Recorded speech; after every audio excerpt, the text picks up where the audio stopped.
You, however, are going to have an issue with my Utah Jazz pick because I really struggle with this. And I think I like so many players on the Jazz that I'm a bad gauge for this. But I picked Bojan Bogdanovic, and there's no chance that that's who you would have picked, right?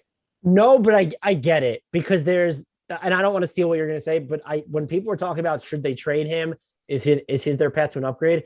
If you see a wing who's 6'7", 6'8", and just has better than 60 true shooting on the season, you're over like that. We might be over like that's just hyper valuable. Right. So agree. And so start with the small sample. Since the All-Star break, 48.2 from the field, 45.2 from three. He's plus 6.4, which is the best on the Jazz since the break. Overall, though, like he just is, the offensive efficiency is elite. He's perfectly situated, I'll admit, in an offense that, like, the term Utah uses all the time is advantage basketball. Getting him the ball like on the move kind of mitigates the lack of, start and stop speed that he has. It does it for everybody on the team, but I think he and Joe Ingles, when he was on the roster and healthy, benefit the most from that because it just puts guys that don't have, blazing sprinter speed or quick twitch anything in positions to where they're downhill. They're always a threat to stop and shoot. He's a decent passer. He's a shoot first guy for sure, which you should be if you're as accurate as him. He's pretty much always good for 39, 40% from deep. The downsides for him are obviously, I think he's going to eat forever on whatever that playoff series was years ago where he did a good job defending LeBron James, but he's probably a minus defender. But fine, if you're getting, beat, you're still big and you have Gobert behind you. So he's in the right place to sort of hide what he doesn't do well.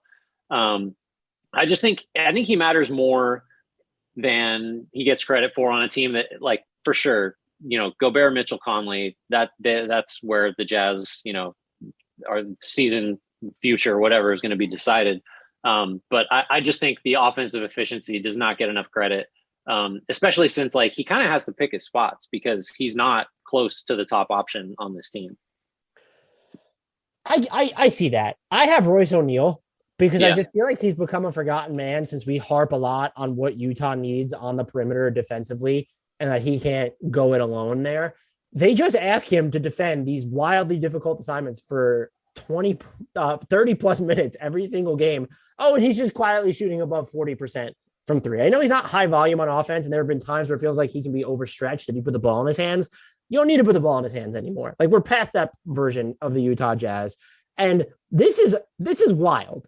But over the past 3 seasons, he has cleared 2,000 minutes and a matchup difficulty of 99 in each of the last 3 seasons. That is absurd.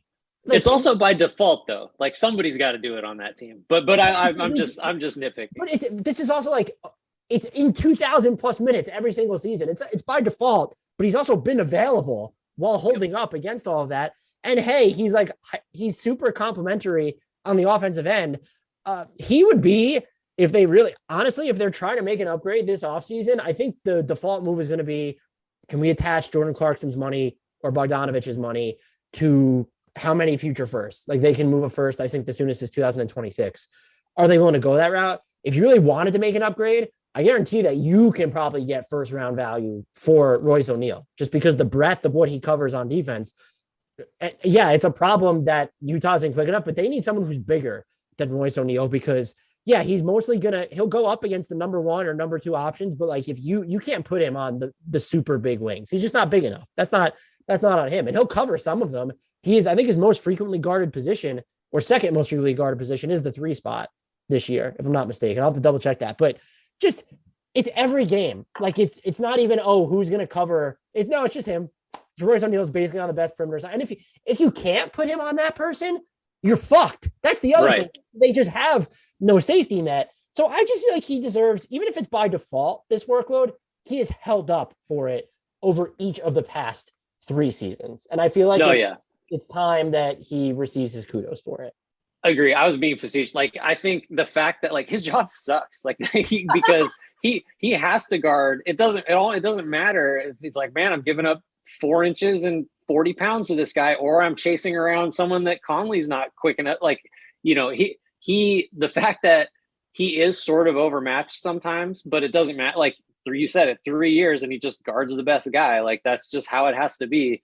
And to put up with that and to sort of, in terms of the shots he gets, it's just scraps generally, or he's getting left because Utah always has a bunch of other bigger threats.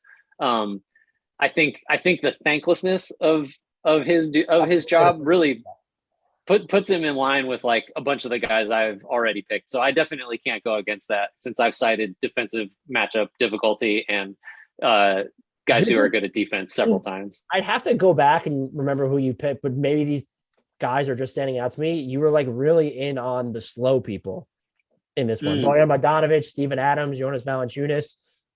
You hate speed? Do you hate? Yes, slows the new fast. That's the thing. Everybody, it's all about controlling the pace. It doesn't matter what the pace is. Please send Grant. Ask Luka.